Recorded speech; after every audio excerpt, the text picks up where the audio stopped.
আসসালামু আলাইকুম রহমতুল্লাহ। প্রিয় শিক্ষার্থী বন্ধুরা, ইজি অ্যাকাউন্টিং এর আজকের ক্লাসে তোমাদের স্বাগতম। আজকে আমরা বিবিএ অনার্স ফোর্থ ইয়ারের অ্যাডভান্স অ্যাকাউন্টিং 2 এবং অ্যাকাউন্টিং থিওরি বইয়ের ভ্যালুয়েশন অফ গুডউইল নিয়ে আলোচনা করব। এই ভ্যালুয়েশন অফ গুডউইলের উপর আজকে আমাদের ক্লাস নাম্বার 9। এর আগে আমরা আরও 8টি ক্লাস নিয়েছিলাম। তো আজকের ক্লাসে আমরা ন্যাশনাল ইউনিভার্সিটিতে অ্যাকাউন্টিং থিওরি বইয়ে 2016 সালে যে ম্যাথটি আসছিল সেই ম্যাথটি নিয়ে আলোচনা করব। এই চ্যাপ্টারটি আবার MBA ফাইনাল ইয়ারের অ্যাপ্লাইড অ্যাকাউন্টিং থিওরি বইয়েও আছে। তো আশা করি এই ক্লাসটি দেখলে তোমরা এই ম্যাথটি খুব সহজেই বুঝতে পারবা।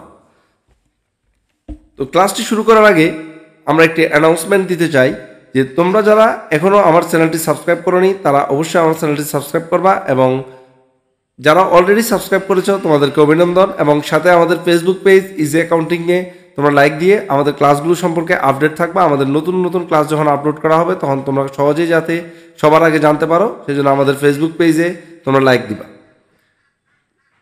এবং আমাদের ফেসবুকে আমাদের BBA এবং MBA স্টুডেন্টদের জন্য আমাদের কিছু পেইড কোর্স চালু আছে। সেই পেইড কোর্সগুলোতে যদি তোমরা ভর্তি হতে চাও এবং কোনো ইনফরমেশন তোমরা জানতে চাও, স্ক্রিনে দেখানো নাম্বারে তোমরা যদি আমাদেরকে হোয়াটসঅ্যাপে যোগাযোগ করো তাহলে এই কোর্সগুলো সম্পর্কে তোমরা বিস্তারিত জানতে পারবা। তো চলো এবার আর কথা না বাড়িয়ে আমরা আমাদের ক্লাসটি শুরু করি।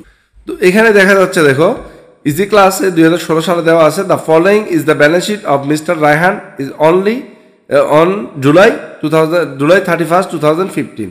আমাদের নিচে একটা ব্যালেন্স শিট দেওয়া আছে জুলাই মাসের 31 তারিখ 2015 সালের। এখানে আমাদের কিছু অ্যাসেট দেখা যাচ্ছে এবং লাইবিলিটিস দেওয়া আছে, লাইবিলিটিস পাশে কিছু লাইবিলিটিস দেওয়া আছে। নিচে বলা আছে the profit net profit of the year ended were as follows. আমাদের জুলাই মাসের 31 তারিখে 2013 সালের, 14 সালের, 15 সালের নেট প্রফিটগুলো দেওয়া আছে।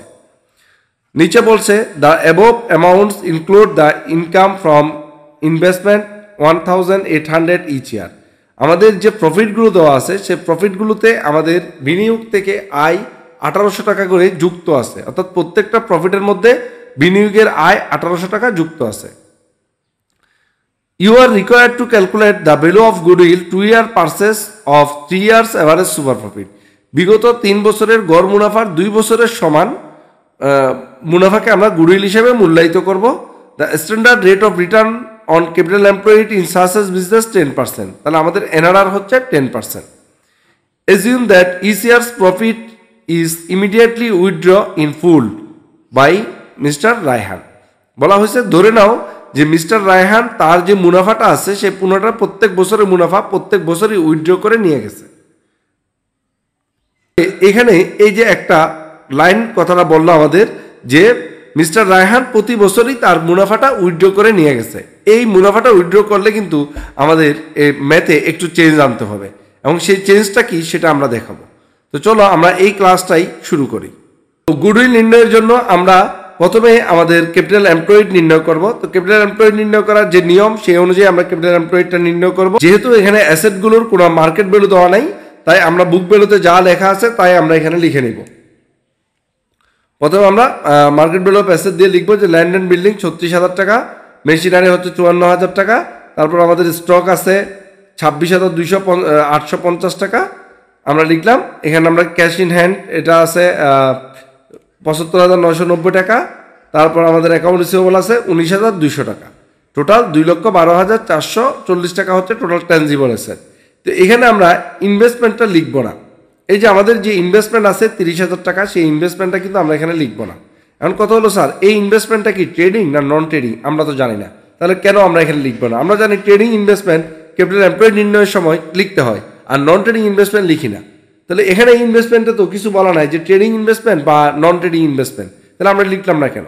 তো এখানে মনে রাখবা যেহেতু এখানে আমাদের বলছে ইনকামের মধ্যে আমাদের ইন্টারেস্ট আছে, ইন্টারেস্ট অন ইনভেস্টমেন্ট আছে 1800 টাকা। তো যেই ইনভেস্টমেন্ট থেকে ইন্টারেস্ট আছে সাধারণত ওই ইনভেস্টমেন্টগুলো নন ট্রেডিং ইনভেস্টমেন্টই হয়ে থাকে। মানে আমাদের অলস কিছু টাকা আছে সেটা আমরা ব্যাংকে জমা রেখেছি, সেখান থেকে আমাদের ইন্টারেস্ট আসতেছে। তো ইনভেস্টমেন্ট থেকে যখন ইন্টারেস্ট আসে তখন বুঝতে হবে এই ইনভেস্টমেন্টটা নন ট্রেডিং ইনভেস্টমেন্ট হওয়ার সম্ভাবনাই সবচেয়ে বেশি। সো এই জন্য আমরা এই ইনভেস্টমেন্টটাকে নন ট্রেডিং ইনভেস্টমেন্ট হিসাবে ট্রিট করার কারণে আমরা ক্যাপিটাল এমপ্লয়েডের মধ্যে দিলাম না। এরপর এখানে আমরা বাদ দিব কি কারেন্ট লায়াবিলিটিস। কারেন্ট লায়াবিলিটিস আছে শুধুমাত্র অ্যাকাউন্টস পেয়েবল 38,040 টাকা।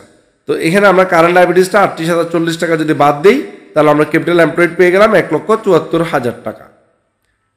এবার আমরা বের করব average capital employed. Average capital এমপ্লয়েডের সূত্র তোমরা জানো যে প্রথমে ক্যাপিটাল এমপ্লয়েডটা লিখতে হয়। এখানে আমরা ক্যাপিটাল এমপ্লয়েডটা লিখেছি 1,74,000 টাকা। এখন আমরা এখানে কি করি, half of current year profit বাদ দিই। কেন এই হাফ অফ কারেন্ট ইয়ার প্রফিটটা আমরা বাদ দিই? এই half of current year profit বাদ দেওয়ার কারণ হচ্ছে আমরা যে ক্যাপিটাল এমপ্লয়েডটা তৈরি করি সেটা হচ্ছে বছরের শেষের সম্পদ এবং দায়ের থেকে আমরা এই ক্যাপিটাল এমপ্লয়েডটা নির্ণয় করি। তো এই ক্যাপিটাল এমপ্লয়েড হচ্ছে বছরের শেষের ক্যাপিটাল এমপ্লয়েড। কিন্তু তাহলে এই ক্যাপিটাল এমপ্লয়েডের মধ্যে কিন্তু আমাদের চলতি বছরের লাভ অন্তর্ভুক্ত আছে। তো চলতি বছরের লাভ তো আর সারা বছর একইভাবে হয়নি, বা সারা বছরের শুরুতে লাভটা হয়নি। বছরের শুরু থেকে শেষ পর্যন্ত এভারেজে আমরা 6 মাসের বা হাফ লাভটাকে অ্যাডজাস্ট করে নিই। কার সাথে? ক্যাপিটাল এমপ্লয়েডের সাথে। তো যেহেতু এখানে বলা ছিল যে মিস্টার রায়হান তার লাভের টাকাটা ইমিডিয়েটলি তুলে নিয়েছে, মিস্টার রায়হান তার লাভের টাকাটা ইমিডিয়েটলি তুলে নিয়েছে, তার মানে এই লাভের টাকা কিন্তু ক্যাপিটাল এমপ্লয়েডের মধ্যে নাই, যেহেতু মিস্টার রায়হান উইথড্র করে নিয়েছে টাকাটা। তো সেই জন্য আমাদের এই ক্যাপিটাল এমপ্লয়েডের সাথে এভারেজ ক্যাপিটাল এমপ্লয়েড নির্ণয়ের সময় এই half of current year profit এখানে বাদ দেওয়া যাবে না, যেহেতু আমাদের যে মালিক সে এই টাকাটা উইথড্র করে নিয়ে গেছে। এই ক্যাপিটাল এমপ্লয়েডের মধ্যে লাভের কোনো টাকা নেই, তাই এটা আমরা এখানে বাদ দিব না। এই জিনিসটা তোমরা মনে রাখবা। ম্যাক্সিমাম বইগুলোতে এটা বাদ দিয়ে রেখেছে, হাফ অফ কারেন্ট ইয়ার প্রফিটটা বাদ দিয়ে রেখেছে। তো এটা বাদ দিয়ে রাখলে কিন্তু, বাদ দিলে কিন্তু হবে না। কেন? কারণ মালিক তো টাকা মূলধন নিয়ে তার প্রফিটের টাকা নিয়ে গেছে। তো এই প্রফিটের টাকা কিন্তু এই ক্যাপিটাল এমপ্লয়েডের মধ্যে নাই, আমাদের সম্পদ এবং দায়ের মধ্যে এই মুনাফাটা নেই। তো সেজন্য এখানে আমরা আর বাদ দিব না। তো যেহেতু আমাদের আর কোনো সমন্বয় এখানে আমাদের কোনো সমন্বয় নাই, আমরা যদি প্রফিটটা অ্যাডজাস্ট করতেছি না, তা আমরা এখানে এভারেজ ক্যাপিটাল এমপ্লয়েড এটাই লিখে দিব যে 1,74,000 টাকা। আমাদের এভারেজ ক্যাপিটাল এমপ্লয়েডে হবে 1,74,000 টাকা।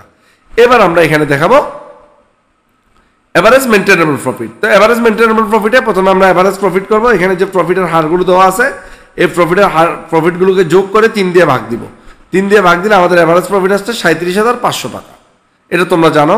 এখান থেকে আমরা ইন্টারেস্ট ও নন ট্রেডিং ইনভেস্টমেন্ট 1800 টাকা বিয়োগ করব, কারণ যেহেতু আমাদের একটা ইনভেস্টমেন্টের উপর সুদ আছে 1800 টাকা, এটা অ্যাডজাস্ট করতে হবে। সেই অ্যাডজাস্টমেন্টটা এখানে আমরা বাদ দিব। বাদ দিলে কত আসে? 35,700 টাকা। যেহেতু আমরা এখানে প্রফিটের কাজ করতেছি, তাই এখানে আমরা এই প্রফিটটাকে মানে নন ট্রেডিং ইনভেস্টমেন্টটাকে, ইন্টারেস্টটাকে আমরা এখানে বাদ দিয়ে নিতে হবে। বাদ দিলে আমাদের এভারেজ মেইনটেনেবল প্রফিটটা আসবে। এবার আমরা নর্মাল প্রফিট বের করবো। এভারেজ ক্যাপিটাল এমপ্লয়েড 1,74,000 উপর নর্মাল রেট অফ রিটার্ন ছিল আমাদের কোয়েশ্চেনে 10%। আমাদের কোয়েশ্চেনে নর্মাল রেট অফ রিটার্ন ছিল 10%। এই 10% আমরা গুণ করব।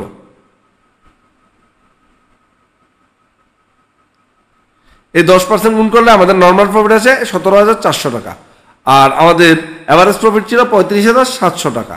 তাহলে 35,700 থেকে 17,400 টাকা যদি আমরা বাদ দিই, 18,300 টাকা হচ্ছে সুপার প্রফিট।